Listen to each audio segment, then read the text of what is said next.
Bonjour à tous et bienvenue à cette table ronde qui est intitulée 7e continent de plastique et univers post-apocalyptique, les rivages du désastre. C'est un titre, je l'avoue, un petit peu sombre, merci, voire déprimant. J'espère qu'on va garder le sourire et un certain optimisme. Donc, peu de gens le savent, ou alors du moins ont peu conscience en fait de l'ampleur du phénomène. Mais il existe dans le Pacifique Nord une immense plaque de déchets. On s'imagine que c'est un amas de bouteilles, sacs plastiques ou autres bidons. Mais en fait, il s'agit d'une espèce de soupe de plastique faite de petites particules. Et évidemment, les animaux marins les ingèrent et les empoisonnent. Il en existe dans beaucoup d'autres endroits, aussi dans le Pacifique Sud, aussi, dans l'Atlantique Nord, dans l'Atlantique Sud, et même dans l'océan Indien.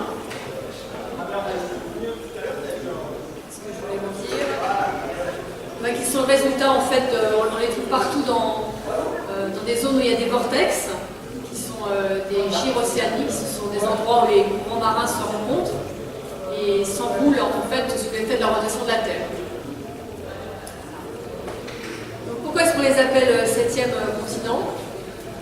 Eh bien parce que sans doute c'est pour sensibiliser le grand public à l'ampleur de ce désastre écologique. Ce sont des plaques qui peuvent faire jusqu'à 6 fois la taille de la France, pour celle du Pacifique Nord, et qui peuvent aller jusqu'à 30 mètres de profondeur. Donc là, vous voyez les endroits. Je vais vous montrer. Ouais, ah non, c'est pas ça, c'est pas ça. Comment on fait pour aller. Là. Et après, c'est pas la flèche.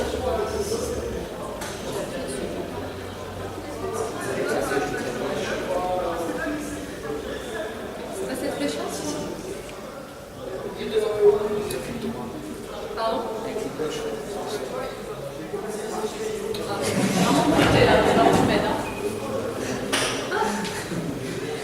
Normalement, je travaille sur Max, c'est pas de ma faute.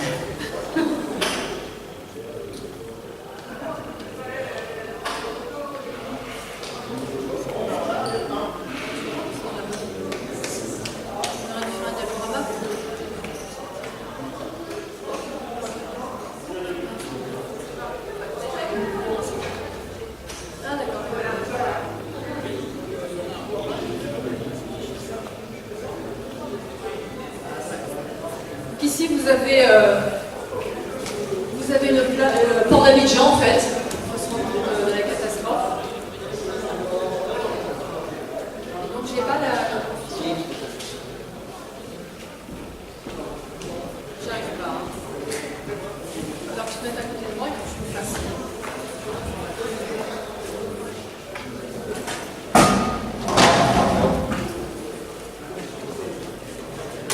Voilà. Là, vous avez le profil, vous voyez que ça peut descendre jusqu'à 30 mètres de profondeur. Donc, pourquoi est-ce qu'on a appelé le 7e continent? Pour se rendre compte à quel point c'était désastreux. Parce que jusqu'à présent, les termes de 6e et 7e continent nous évoquaient des vastes îles mystérieuses, telles l'Atlantide imaginée par Platon, ou la Is, ou alors le continent de Mu, qui appartient donc à la mythologie maya. C'était donc des sources d'inspiration immenses pour nos auteurs de science-fiction, de fantasy, qui s'appellissent leur plume, ils devenaient des formidables terrains d'expérience, d'utopie, d'aventure. Donc en désignant maintenant une plaque de déchets, on nous propulse dans une réalité vraiment douloureuse de notre monde pollué.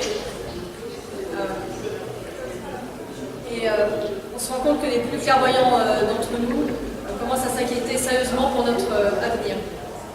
Témoigne également de cette angoisse, de la multiplication des récits post-apocalyptiques dans la science-fiction, qui mettent en scène des futurs écologiques désastreux, où les hommes survivent tant bien que mal dans des univers hostiles. Je pense par exemple au film Waterworld, on a la planète recouverte d'eau. Plus récemment, je pense au roman de Pierre Bordage, Les Derniers Hommes. Tous les rivages sont empoisonnés, on ne peut plus toucher l'eau sans risque de mort immédiate. Donc hier encore, le spectateur ou le lecteur se régalait de ce type d'œuvre, jouant à se faire peur, se disant de toute façon il ne risque rien. Et donc à l'heure où on a les eaux qui montent inexorablement sous le fait du réchauffement climatique, où la planète n'arrive plus à digérer nos déchets, on peut se demander si ce lecteur ou ce spectateur ne commence pas à trembler pour le mot. En d'autres termes, est-ce que la réalité de tout ce qu'on a sur notre monde comme pollution, les rivages empoisonnés de Fukushima, le 7e continent de plastique, les 32 îlots de Kiribati qui sont d'ores et déjà submergés dans l'Océanie, est-ce que cette réalité-là ne commence pas à rattraper la fiction? Et si oui, est-ce que la science-fiction saura nous éviter le découragement, voire le pire, la résignation face à cette détérioration annoncée de notre monde? Voilà, pour répondre à ces questions, ils sont présents autour de moi, je prends ma fiche. Yannick Rumpala, qui est enseignant-chercheur, maître de conférence à l'UNSA, l'Université de Nice Antipolis. Il est politiste, il a travaillé notamment sur les politiques publiques de développement durable. Il est très fin connaisseur de littérature de science-fiction. Il a beaucoup d'intérêt pour l'imaginaire politique de la science-fiction. Et donc il a récemment participé à un colloque international sur les formes d'apocalypse avec une commune à Paris 8, l'Université Paris 8, avec une communication concernant justement la science-fiction. Donc sa réflexion est très affûtée sur le sujet en ce moment. Donc j'ai aussi Jean-Luc Bottero, qui est maître de conférence en épistémologie, logique et histoire des sciences. Il est membre du Centre de recherche d'histoire des idées de l'UNSA. Donc chercheur philosophe, il est très intéressé par les aspects politiques et prospectifs de la science-fiction. Il a publié et collaboré à de nombreux articles touchant à la science-fiction. Et enfin, nous avons un auteur quand même, Sébastien Tissandier, donc il est aussi professeur de SVT. Donc la question de la pollution de la planète est au centre de son enseignement. Et donc il a écrit des romans de science-fiction, et donc on note une courte dystopie écologique dans laquelle la nature a repris ses droits sur l'homme, et qui a eu un grand succès en salon, donc ce qui prouve que c'est un sujet qui touche le public, et donc il nous en dira plus tout à l'heure. Donc pour répondre à la première question, est-ce que la science-fiction n'est pas rattrapée par la réalité de notre monde? Donc je me tourne vers le philosophe, je lui pose cette difficile question. Alors, il me semble, vu la façon dont tu poses la question, c'est un peu plus difficile à répondre que quand tu me l'avais annoncé, parce que quand tu me l'avais annoncé, c'était plutôt la réalité a-t-elle rattrapé la fiction? Sur la question la réalité a-t-elle rattrapé la fiction, là il me semble que la réponse est clairement non, la réalité n'a pas encore rattrapé la fiction. Quand on regarde les romans qui dans les années 70-80 présentaient déjà un avenir assez sombre pour la planète, je pense notamment aux romans de Bronner tels que sur l'onde de choc, Tous à Zanzibar, l'orbite déchiquetée, ou à Strat de Dominique Doué, on se rend compte que la situation maintenant est moins mauvaise que ce qu'ils annonçaient pour maintenant. Mais donc la réalité n'a pas encore rattrapé la fiction. Mais ceci dit, elle est moins mauvaise, mais on est quand même nettement plus proche de ce qu'ils annonçaient. C'est-à-dire que la réalité est peut-être effectivement en train de rattraper la fiction. Et là, on peut dire vraiment, même si parfois il y a un peu un jeu vain à dire que la science-fiction a prédit l'avenir parce que on choisit finalement ceux qui ont bien deviné et on laisse tomber les autres. Mais dans ces auteurs qui dénonçaient l'évolution de notre société, qui n'écrivaient pas de la science-fiction simplement pour le plaisir de la fiction, mais pour mettre en évidence des courants qu'ils voyaient dans la société, on peut dire qu'ils se sont sans doute un peu trompés sur le rythme, mais qu'ils ne se sont pas trompés sur la direction.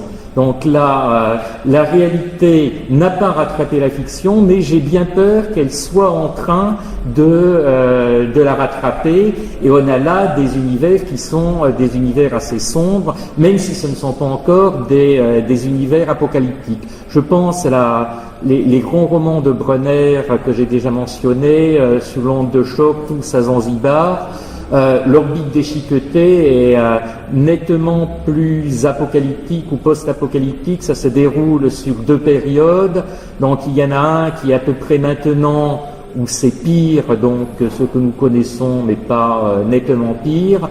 Et il y a un futur dans une centaine d'années. Là vraiment, c'est la catastrophe. Il n'y a plus d'espèces humaines et on a un ordinateur qui, de l'avenir, essaie de redresser la situation.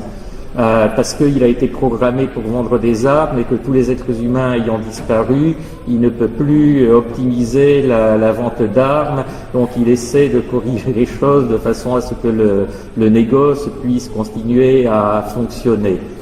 De la même façon, dans Strad de Dominique Doué, vous avez une partie qui se situe dans notre présent, même un peu dans le passé, où on est complètement dominé par les multinationales. Bon, ça c'est assez proche de notre présent. En fait, Strad de Dominique Doué est vraiment très proche de notre présent. Il y a la domination des multinationales, il y a la violence qui est omniprésente, violence des terroristes d'un côté, violence des policiers de l'autre.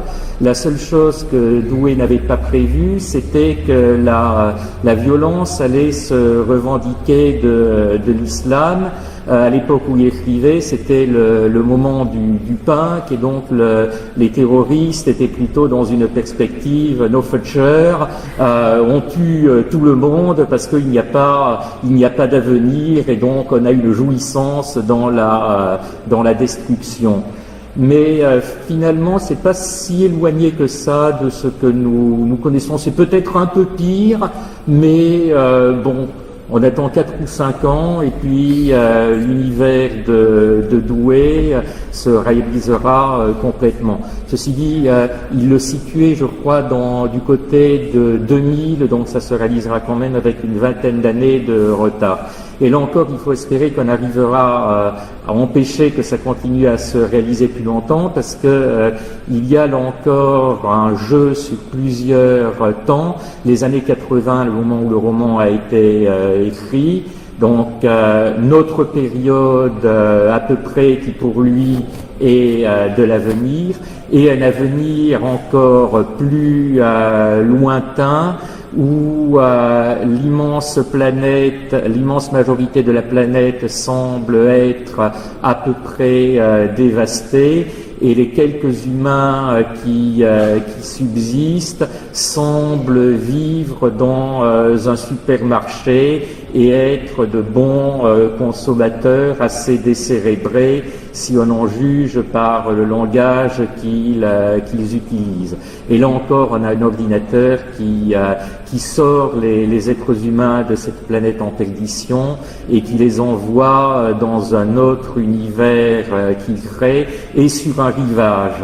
Mais d'une certaine façon, ce n'est pas le rivage du désastre, c'est plutôt le rivage qui est le début d'un nouveau monde, parce qu'on peut avoir l'impression que l'humanité va se reconstruire avec les quelques personnes qui ont été envoyées là-dessus.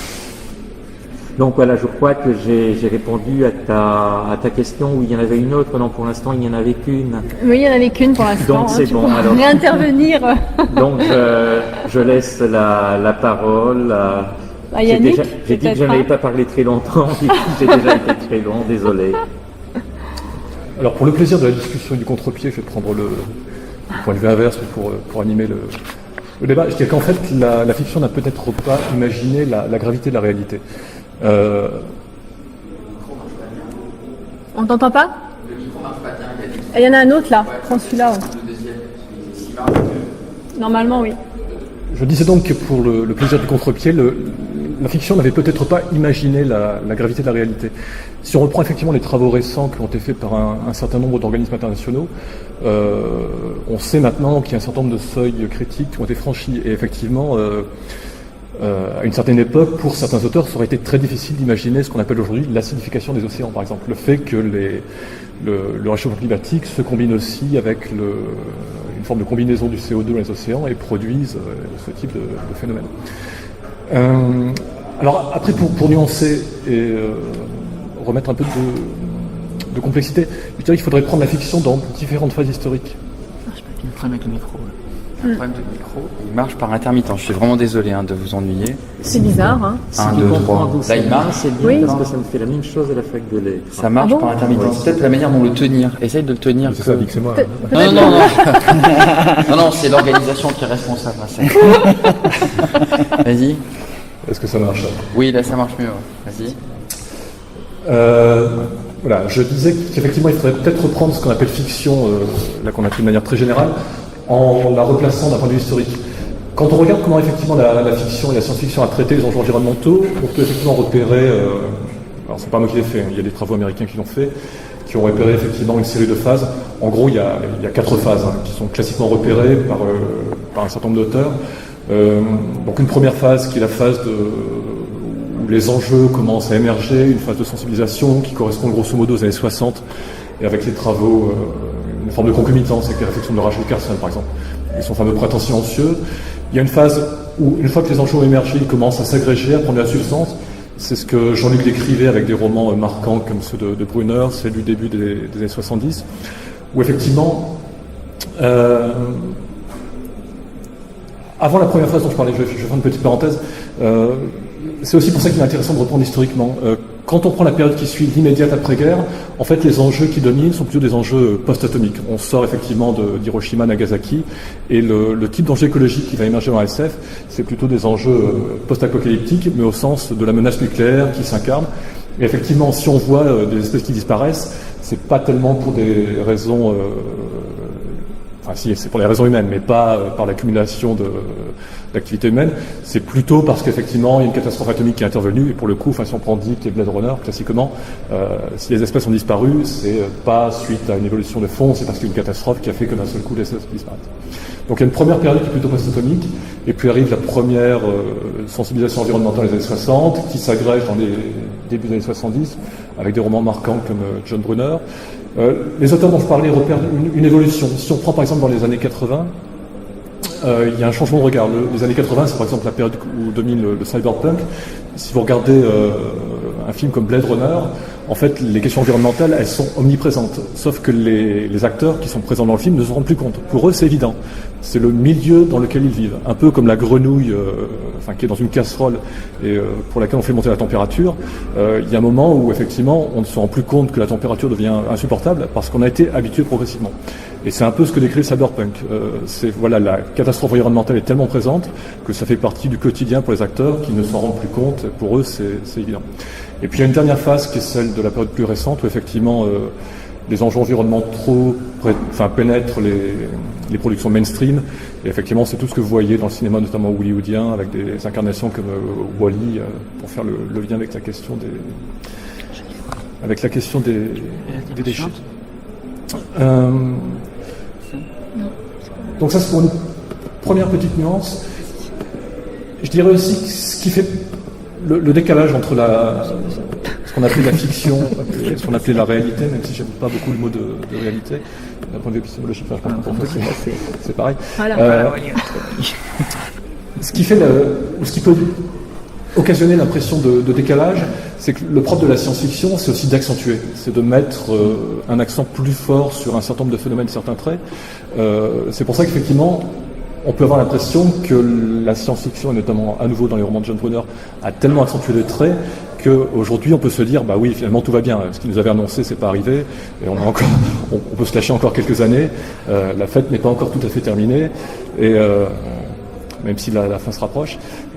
Donc c'est pas aussi pire entre guillemets que ce que les auteurs de SF avaient annoncé, et nous sommes dans une période de relative préservation par rapport à ce que ces auteurs avaient laissé entrevoir. Donc peut-être ce qui fait qu'il y a cette impression de décalage entre fiction et réalité, entre guillemets, c'est cette accentuation qui est le propre de l'ASF et qui est aussi une des fonctions que s'attribue un certain nombre d'auteurs. Enfin, c'est pour ça que dans le papier que citait Hélène, en fait, moi je m'étais amusé à distinguer 4 fonctions de cette littérature apocalyptique et post-apocalyptique, et celle à laquelle tu faisais plutôt référence, ça serait plutôt une fonction de mise en garde, de mise en alerte.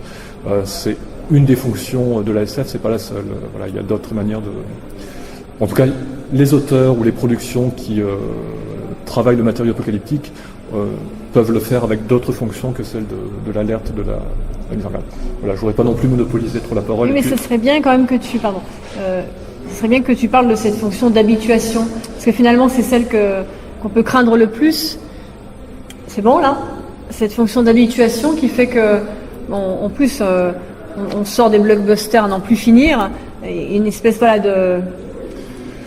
Alors effectivement, j'ai laissé un peu de suspense sur les 3 autres fonctions. Mais celle-là, voilà, la première que je distinguais, c'est la plus évidente, c'est la fonction de mise en alerte, d'éveil des esprits.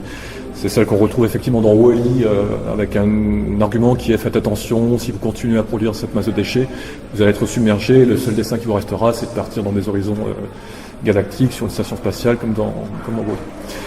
Une autre fonction que j'ai distinguée, c'est ce que j'appelais la fonction de catharsis. C'est, voilà, je me lâche, je me crée le petit frisson d'émotion en me disant je suis proche du danger, mais pas tout à fait. Donc c'est, voilà, pendant un petit moment, je me crée cette impression de rapprochement par rapport à la catastrophe, mais sans tout à fait la subir. C'est effectivement ce que produisent les films hollywoodiens, c'est pendant 2h, 2h30, voilà, vous faites un peu peur, mais en sortant vous dites, bah oui, la réalité n'est pas aussi pire que ça, donc je me rassure, voilà, ouf, voilà, pour l'instant tout va bien, c'est la catharsis. Troisième fonction que j'avais distinguée, c'est effectivement celle que j'avais appelée la fonction d'habituation, en m'inspirant des travaux d'un philosophe qui s'appelle Frédéric Nera, qui travaille sur ce qu'il appelle la biopolitique des catastrophes.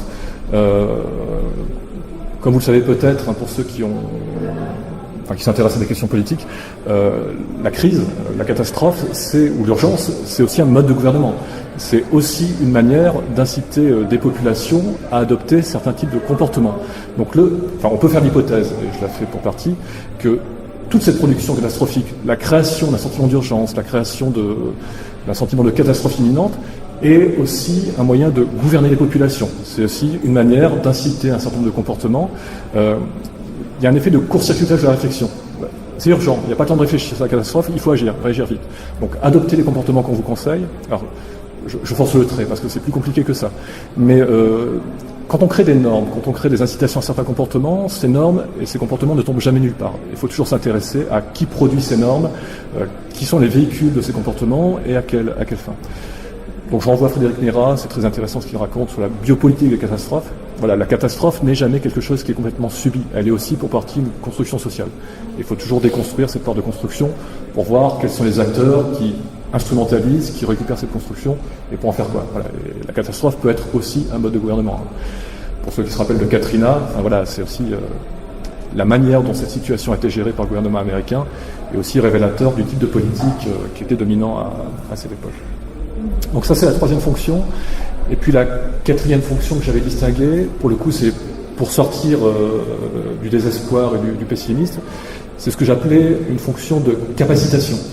Et ce que j'ai essayé de montrer dans le papier auquel tu faisais référence, c'est que même s'il y a une impression de tout est foutu, il n'y a pas moyen de s'en sortir, ce qui est intéressant à regarder dans ces fictions, c'est ce qu'elles donnent ou ce qu'elles construisent comme puissance d'agir, pour reprendre le concept de Spinoza. C'est qu'est-ce qu'elles donnent comme prise, ou qu'est-ce qu'elles indiquent potentiellement aux gens qui les regardent, ces fictions, pour se dire, bah oui, tout n'est pas foutu, et je peux quand même reconstruire quelque chose de mieux, même si tout a été détruit.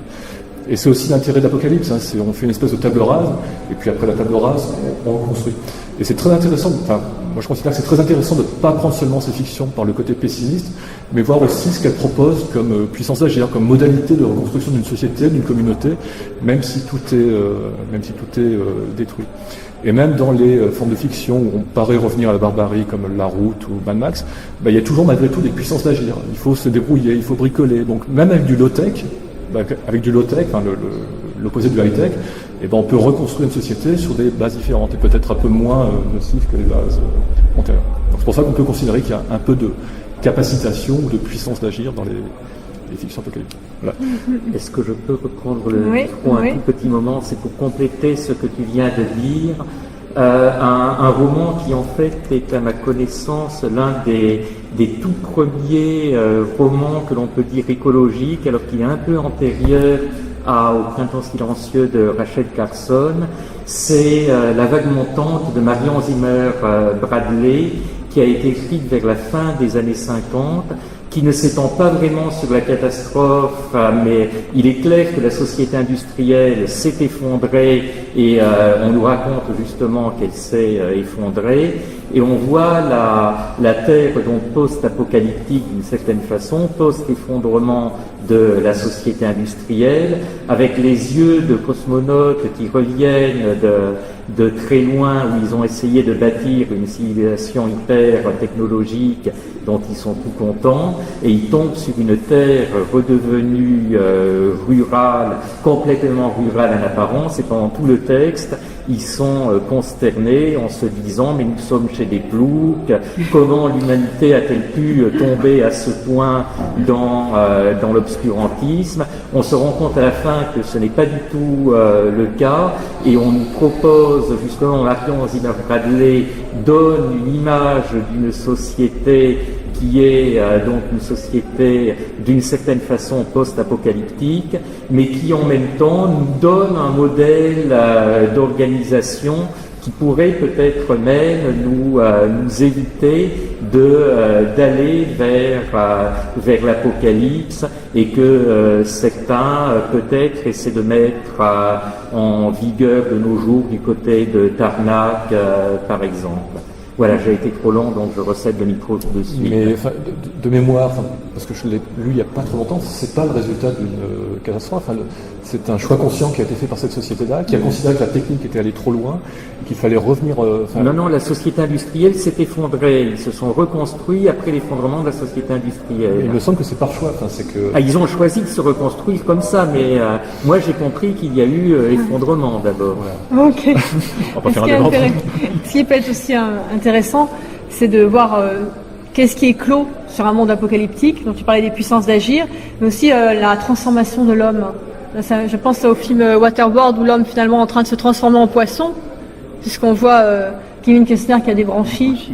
Et je pense aussi au film La Route, où quelque part, donc je ne sais pas si vous voyez de quel film je parle, où on est dans un univers complètement rasé, on est revenu à des relations totalement violentes et primaires de survie en fait. On cherche la nourriture, on fait du cannibalisme, et cet homme essaie d'apprendre quelque chose à son fils, et il ne sait plus ce qu'il doit lui apprendre.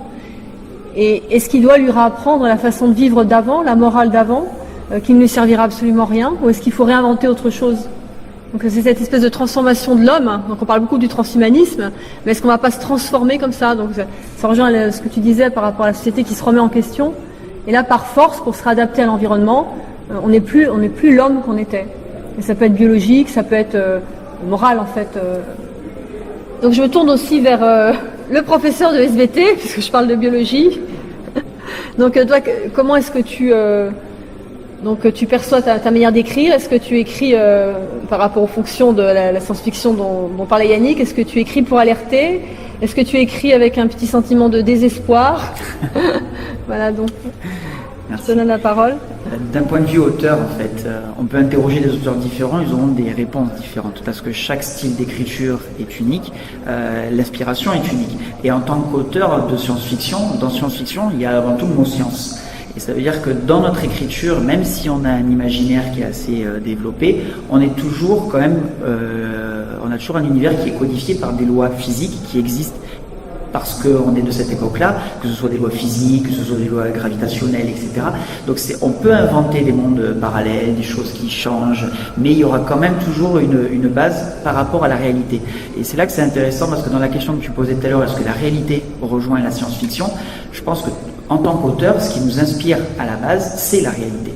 C'est-à-dire qu'il y a un fait qui va déclencher chez nous une frénésie d'écriture, quelque chose qu'on a envie de développer. Alors souvent avec un message d'alerte, ça c'est évident parce qu'il y a toujours une dominante écologique ou philosophique derrière. Mais vous pouvez prendre 10 auteurs différents et leur donner un fait. Par exemple, je prends le premier qui vient à l'esprit, l'impact de l'explosion de la centrale de Fukushima. Vous les enfermez, ces 10 auteurs, dans des salles différentes. Ils vont pas écrire la même chose. En fait, c'est comme s'ils développaient un panel des champs possibles à partir de cet événement. Et il se peut que notre évolution fait que la vie va aller vers un de ces champs possibles. Donc à un moment donné, il y a un des auteurs qui va se retrouver très proche de la réalité, même s'il y a un décalage temporel, forcément. Et les autres vont être plus éloignés parce que pour eux, leur vision des choses était décalée. Mais avant tout, je pense que science-fiction et réalité forcément sont très liés, puisque on est inspiré par les faits réels. Et on est inspiré non seulement par les faits réels, mais aussi parce que les autres auteurs ont fait avant nous. Demandez à n'importe quel auteur, il pourra vous dire qu'il est inspiré par les lectures qu'il a fait dans sa jeunesse, etc. Donc forcément, il y a une espèce de continuité derrière. Et je reviens sur ce que tu disais par rapport à l'adaptation de l'homme à son environnement. À partir du moment où on vit dans un environnement, on a une interaction. Tous les organismes biologiques sont en interaction avec l'environnement. Il y a des échanges qui se font. Et dans le film Waterworld, ça se voit justement très bien, c'est normal que l'homme s'adapte à son environnement parce que s'il ne s'adapte pas, il va mourir. Donc à partir du moment où une espèce veut survivre, il y a forcément de l'adaptation derrière qui est obligatoire. Ok. Et donc pour plus fouiller ton rapport à la pollution de la planète, j'aurais aimé que tu nous parles un peu de ta façon d'en parler à tes élèves. Et donc, qu'est-ce qui se passe dans leur imaginaire à eux quand on leur donne des visions aussi noires de notre monde, quand ils prennent conscience de ce qui se passe dans nos océans? Est-ce qu'ils y croient d'abord? Est-ce qu'il y en a par exemple qui n'y croient pas quand on leur... Parce que ce continent de plastique, certaines personnes n'y croient pas en fait. Et c'est ça qui est intéressant, c'est que ça existe. Et il y a même des gens qui commencent à écrire dessus. Il y a une bande dessinée qui est sortie qui s'appelle Great Pacific, un comics en 3 tomes qui vient d'être traduite, c'est un Américain qui l'a écrite, qui vient d'être traduite en France. Et on a un jeune fils de capitaliste qui a fait sa fortune beaucoup à partir du pétrole, qui décide d'aller sur ce continent et de l'investir pour faire de l'argent. Parce qu'il dit on a fait tellement d'argent en pourrissant la planète, il le dit textuellement, on va en faire encore plus en la réparant. Et ça va être formidable. Et donc, il a un espèce d'instrument que son père lui a légué, qui permet donc de transformer le pétrole par un jet de lave. Bon, c'est les inventions de science-fiction des auteurs. Et donc, ça transforme le pétrole en eau. Et donc, il pourrait très bien faire disparaître toutes les plaques de déchets, mais ça ne rapporterait rien. Donc, il décide plutôt de les terraformer. Comme ça va lui faire un continent sur lequel il va pouvoir encore faire de l'argent. Et donc je sais plus pourquoi je suis partie dans tout ça. Sur la manière d'aborder avec les élèves. Voilà. Et donc quand les élèves, on a cette bande dessinée et un enfant qui va tomber là-dessus va au premier abord se dire mais ça n'existe pas des telles plaques de déchets. Bon évidemment il en fait des plaques un peu épaisses, c'est pas de la soupe de plastique.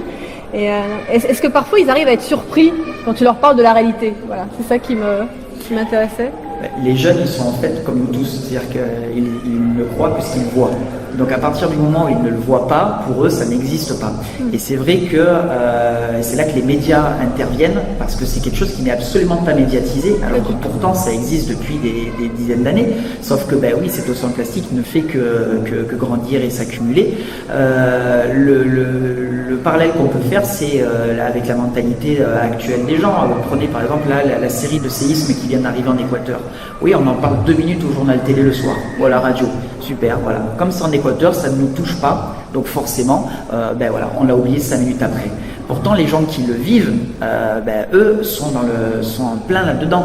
Et il suffit de voir quand une catastrophe naturelle touche la France, d'un seul coup, il y a un élan de solidarité. Parce que oui, ça a touché mes proches, ça a touché ma région, ça touche notre pays. Donc à partir du moment où, j'allais dire, c'est loin des yeux, loin du cœur, et ça, les élèves ont beaucoup de mal à l'appréhender, parce qu'à partir du moment où ça touche pas leur petit train de vie quotidien, surtout qu'en plus les jeunes vivent absolument dans le moment présent. Ils ont beaucoup de mal à se projeter dans l'avenir, parce que ils n'ont pas l'expérience de la vie nécessaire pour ça. Donc pour eux, il y a l'instant présent qui compte et rien d'autre. Donc c'est tout un travail de sensibilisation d'arriver à leur faire les faire s'ouvrir au monde et leur faire comprendre que il y a plein de choses qui se passent dans l'environnement tout autour d'eux, et que par tous les gestes qu'ils font au quotidien, ils sont acteurs de ce qui se passe, parce qu'ils participent. C'est en jetant des détritus par terre que ça va se retrouver dans nos rivières, ça va se retrouver dans les mers, et que ça va venir amplifier le phénomène. Mais ça, comme ça se passe très très loin d'eux, pour eux, il n'y a pas la relation entre les faits. Donc c'est un combat de tous les instants, et en plus moi, comme j'ai la double étiquette entre enseignant et auteur, alors souvent il y en a qui viennent me poser la question, parce que j'ai des élèves qui ont mes livres aussi, et qui me demandent où est-ce que je vais chercher tout ça. Alors souvent je fais le parallèle avec, mais il n'y a pas besoin d'aller chercher des événements et de les inventer très très loin. Regarde ce que tu fais tous les jours, regarde ce qui se passe là. Voilà, donc c'est vraiment une sensibilisation de tous les instants, parce que les jeunes qu'on forme aujourd'hui, ce sont les adultes de demain, et si eux ne prennent pas conscience le plus tôt possible que leurs actes ont un impact forcé sur l'environnement, là c'est là qu'on va aller vers tous les univers les plus noirs qui sont décrits à l'heure actuelle par les auteurs. Mais j'ai l'impression que dans l'éducation nationale depuis quelques années, ça marche pas. Si, il faut le rapprocher. Ouais. Il y a vraiment un effort à faire. Ayant 2 enfants, je sais qu'on leur a énormément parlé de la planète, alors il faut espérer que ça apportera ses fruits. Et au niveau du problème du fait que ce soit lointain, au niveau macro, au niveau mondial, on a réellement ce problème pour le 7e continent. Puisqu'en fait, ça se passe dans des terres qui sont dans des océans qui sont pas possédés, en fait, qui appartiennent des eaux internationales. Donc le consensus, toi qui es politique, est impossible à atteindre. Et donc on reste dans une inaction totale. Et on a juste des initiatives. On a l'association Keira aux États-Unis qui essayent de lancer des projets pour nettoyer la planète. On a des gens qui font des associations qui veulent au moins avoir un bateau pour aller commencer à nettoyer. Et c'est tellement petit par rapport à l'ampleur de la catastrophe. C'est un côté désolant, et c'est finalement nos lois on n'a pas d'organisme mondial qui va nous permettre de prendre des décisions et de forcer tel ou tel pays à participer. On est toujours dans le c'est pas moi, c'est l'autre. C'est voilà. tout le monde en plus. Voilà, c'est ça.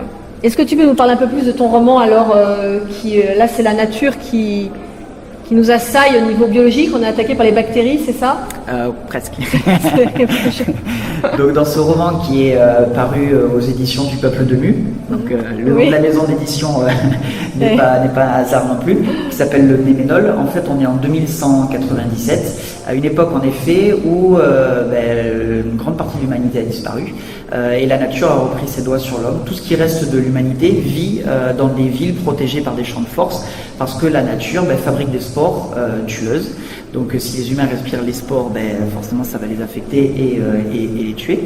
Sauf que ces villes et ces champs de force sont vieillissants, et que de temps en temps, il y a des spores qui arrivent à passer quand même à travers le champ de force. Alors les humains ont inventé un vaccin qui s'appelle le Néménol, d'où le titre du livre, qui protège contre les infections. Donc régulièrement, tous les humains subissent des injections régulières de Néménol. Et dans une des villes de cet univers futuriste, il y a 2 individus, Alice et Evan, qui commencent à développer un syndrome de résistance au vaccin, et qui commencent à avoir des flashs d'un souvenir d'un passé qu'ils n'ont jamais vécu. Et en fait, ils vont se rendre compte petit à petit que non seulement le Néménol permet de se protéger contre les infections des spores tueuses, mais aussi effacer la mémoire de l'humanité pour cacher un grand secret, c'est-à-dire pourquoi l'humanité est en arrivée là en 2197. Et donc ils vont tout faire pour renverser le système de ces villes où tout le monde a sa place, où tout est bien rangé, tout est bien codifié, pour pouvoir rendre à l'homme la mémoire de son passé. D'accord. Voilà. Vous avez des choses à rajouter? Ma fille qui vient d'être dit. Je ne sais pas du tout au niveau de l'horaire où on en est. Il est 2h30. Il est 2h20. On peut peut-être, c'est le moment de demander au public peut-être si lui a des choses à rajouter. Ou des questions. Des questions. Pour nettoyer ces océans. Oui. Et je veux dire, le phénomène, l'avantage d'Internet, c'est que beaucoup de publicités données à ces actions qui sont petites, mais qui mettent au courant. Et ça fait agir, c'est comme tout, ça fait agir. Et je veux dire que peut-être que les gens seront plus sensibles et plus avertis par justement des actions comme ça. Parce qu'elles se relaient sur sur les réseaux sociaux. Et c'est peut-être actuellement, à mon sens, c'est peut-être le meilleur moyen de faire prendre conscience. Mais la prise de conscience, c'est pas le mystère. Et Mais il y a des actions réelles, pratiques, c'est-à-dire pour ramasser, pour trier, on invente une poubelle qui aspire les saletés. Ça, c'est actuel, je veux dire, qui aspire les saletés et qui les fruits. Un jeune qui a trouvé, qui a obtenu donc, par la usine une espèce de nasse qui emprisonne le plastique et qu'on peut récupérer.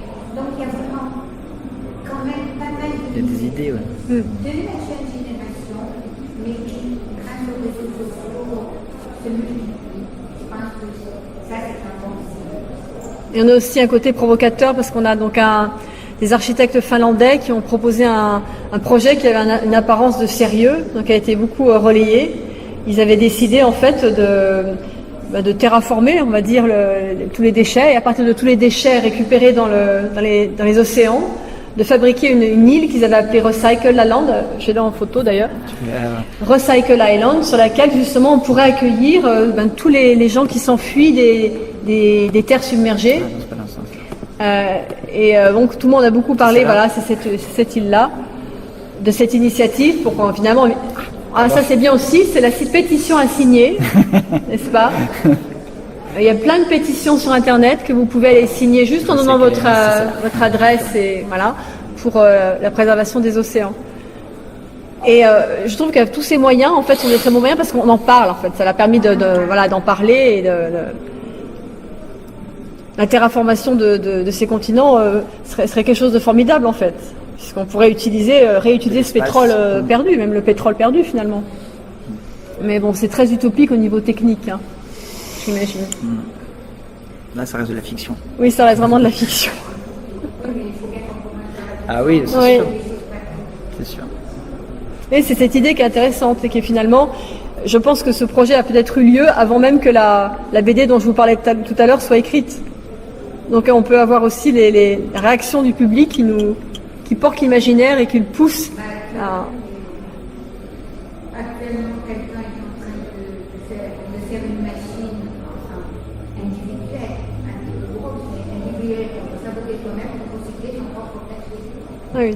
Pour faire des objets avec le plastique de la maison. Donc, à partir du moment où on va dans le même sens, on peut espérer qu'on arrivera. Alors, ce qui me pose problème par rapport à ce type de réflexion, c'est que typiquement ce que vous dites s'inscrit dans une tendance qui est à l'individualisation de la réaction par rapport aux problèmes environnementaux. Et un des intérêts d'un film comme Wall-E, c'est de dire que aussi une bonne partie des problèmes environnementaux sont des problèmes systémiques, enfin, qui résultent d'un type de système, et notamment d'un type de système économique et technique. Et malheureusement, enfin, c'est aussi ce que j'essaie de montrer dans mes travaux, c'est que le type de traitement des enjeux environnementaux tente à déplacer la capacité d'action vers l'individu, vers le consommateur. Or, que je sache, c'est pas le consommateur qui... voilà, il y a d'autres manières d'amener un bien qui est l'eau. Voilà. Oui. Il faudrait pas trop rapidement reporter la charge à la fois des problèmes et de leur traitement sur le consommateur. C'est parce que c'est plus facile à faire. C'est plus facile de dire aux consommateurs c'est votre faute, faites attention et tout ça, plutôt que d'attaquer les industriels en disant changez vos plastiques, recyclez davantage. Voilà, c'est ce que... Enfin bon, voilà, je vais pas... C'est un gros débat, ça. C'est ce que mon travail de recherche a démontré, c'est qu'effectivement, enfin, quand on reprend... typiquement, ce que vous faites dans votre cuisine en triant les emballages et en les mettant pour les préparer dans différents bacs, c'est une politique qui s'est construite par l'intervention industrielle qui ont réussi à reporter la charge du travail sur le consommateur. Et d'autres systèmes... Ça va nous déprimer. Non, on fait le travail à leur place. Voilà, on fait le travail à leur place. Hein. C'est tout l'intérêt de la science politique, c'est de déconstruire les processus qui ont abouti au type de dispositifs qui sont en place actuellement. Et c'est ce que j'ai fait pour partir de mon travail de thèse. Et effectivement, ça s'est joué au début des années 90, où effectivement un certain nombre d'acteurs industriels ont réussi à reporter la charge du travail sur l'individu, nous, consommateurs, alors que d'autres systèmes étaient envisageables. Enfin, vous prenez quelques décennies auparavant, il y avait un système qui s'appelait la consigne. La consigne, ça, voilà. Et Oui. c'est un système qui, pour partie, existe encore en Allemagne, où vous mettez la charge du travail à faire, enfin vous renvoyez aux industriels une partie de la charge du travail à faire. Et les Allemands, pour partie, ont conservé ce système-là. Et de fait, Dans les cartouches Maxtra, Ouais. tu leur renvoies Ouais. leurs cartouches Maxtra et ils les recyclent. tout à fait. Voilà, je vais pas refaire l'histoire de l'époque, mais c'est des acteurs du type, ce qui est Danone aujourd'hui, qui ont réussi à pénétrer le processus de construction de cette politique publique pour faire en sorte qu'effectivement ça soit. Et quand vous regardez je vais refaire ce que je fais en cours avec quand je prends ma bouteille comme support pédagogique. Vous avez un petit rond qui est sur la bouteille. Enfin, vous savez, c'est ces petites flèches qui sont imbriquées les unes dans les autres. Voilà, la question que je pose à chaque fois à mes étudiants, c'est est-ce que vous savez à quoi correspond ce... Absolument pas. C'est absolument pas ça. Enfin, ça ne veut ni dire que c'est recyclable ni que c'est recyclé. Ça veut dire simplement que ce qu'on appelle le conditionneur, l'emballeur, verse une contribution à un organisme qui s'appelle éco-emballage. C'est pas un impôt, hein. Fréquemment, la confusion qui est faite, c'est que c'est un impôt. C'est pas un impôt. C'est une contribution, donc c'est quelques centimes à chaque fois sur un emballage, qui sont versés à un organisme qui s'appelle éco-emballage, qui n'est pas public, qui est une société anonyme, donc un organisme privé, qui gère ces contributions pour financer des opérations du type les bacs jaunes que vous avez, c'est l'organisation de la collecte sélective. Donc en fait, le processus était repris en main par des acteurs privés, et à tel point que même il y a quelques années, ça fait polémique, parce que Éco-emballage avait malheureusement placé son argent dans des marchés financiers un peu risqués, ce qui fait, donc cet organisme est censé être agréé régulièrement. Il fut une époque, il y avait plusieurs organismes qui étaient en compétition. Malheureusement, entre guillemets, c'est Éco-emballage qui a repris, qui a acquis un rôle de leader sur ce type de créneau. Et amusez-vous à poser des questions avec Éco-emballage. Vous verrez que la communication, elle est hyper verrouillée et que vous avez absolument, pour avoir un accès à des données substantielles sur ce qui est fait, les quantités traitées, les filières qui sont mises en place, etc., c'est extrêmement compliqué. Mais parce que c'est logique, mais parce qu'effectivement, le processus a été verrouillé par un certain nombre d'acteurs privés. Et je peux vous assurer que ça, c'est complètement, c'est difficile à recycler.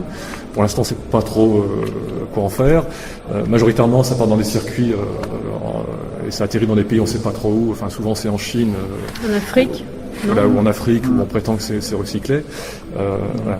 Donc au mieux, ça se recycle pour l'instant une fois, et on en fait soit des pulls, soit des meubles de jardin, ce genre de choses.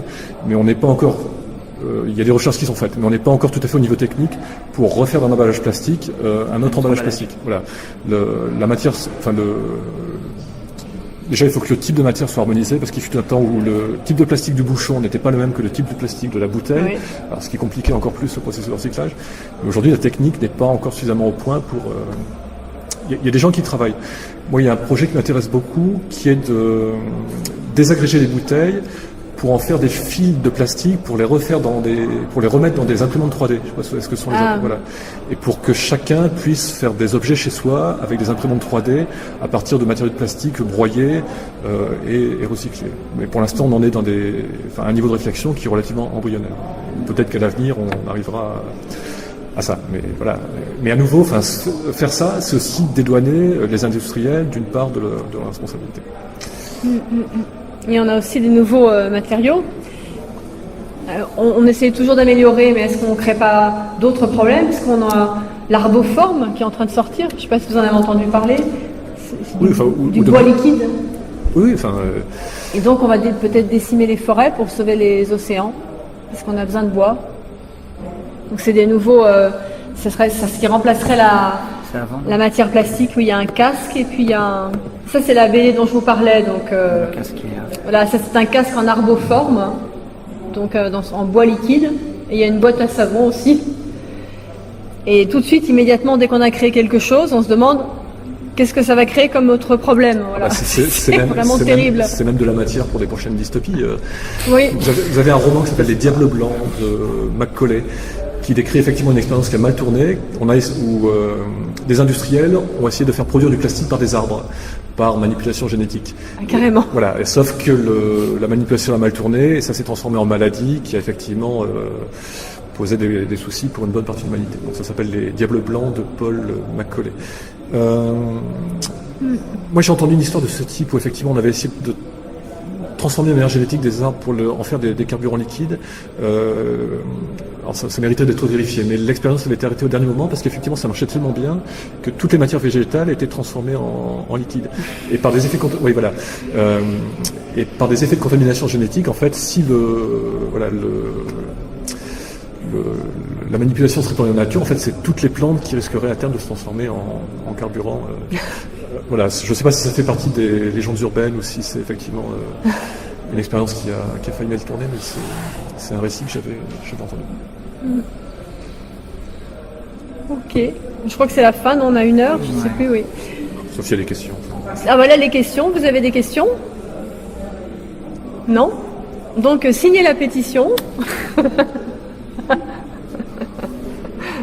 Qu'est-ce qu'on peut faire de mieux? Parce qu'on rassemble quand même des fonds et les gens nettoient un peu. Ou lutter contre le système, puisque il me semble que ce qui ressort, c'est que nous sommes d'accord pour dire que le problème est un problème de système. Oui. Donc la meilleure solution écologique, c'est de changer le système. De bien voter.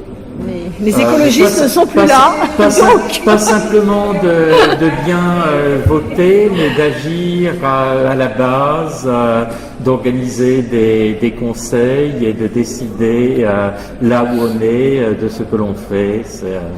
Parce qu'on peut penser aussi que le mode de démocratie représentative avec des gens qui décident pour nous et qu'on choisit simplement tous les 4 ou 5 ans sans possibilité de contrôle entre-temps est aussi assez profondément lié au problème, en tout cas avec l'organisation économique de la société que nous avons. Et le problème, c'est que c'est même pas ceux-là qui décident, ce sont des gens qui décident, c'est des gens qu'on n'a pas élus et qu'on ne connaît pas en fait.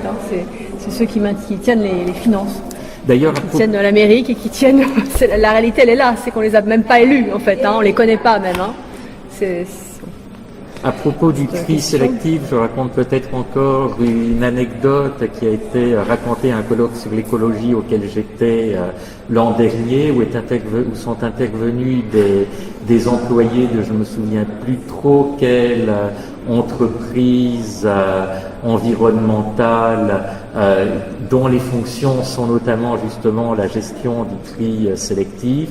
Et ces employés nous ont dit que parfois, quand l'usage des produits issus du tri n'était pas suffisamment rentable, ce que nous avons soigneusement trié dans nos bacs, l'entreprise les remet ensemble et puis les détruit de la manière traditionnelle. Et pour parler des choix démocratiques, donc on a en ce moment des tremblements de terre qui sont succédés au Japon, donc sur une zone où ils viennent de remettre en fonction une centrale nucléaire. On a tous les riverains qui ont signé une pétition, on a 80%, je sais plus 70% des Japonais qui sont contre, et pourtant on les remet en marche. Donc voilà, donc le problème de la démocratie est là aussi. Ouais.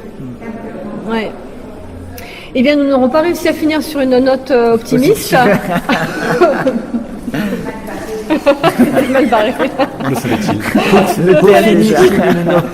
Une note optimiste à ma droite. Demain, il y a une table ronde sur l'utopie à laquelle j'interviens. Alors ça, ce n'est pas optimiste puisque vous allez devoir certains vont devoir m'écouter. L'optimisme, c'est que on peut estimer que l'utopie est peut-être le meilleur moyen d'éviter la catastrophe et que nous devons essayer d'aller vers l'utopie et de faire en sorte autant que possible de vivre l'utopie dès aujourd'hui. Merci beaucoup. Merci à tous les intervenants. Merci aux spectateurs nombreux.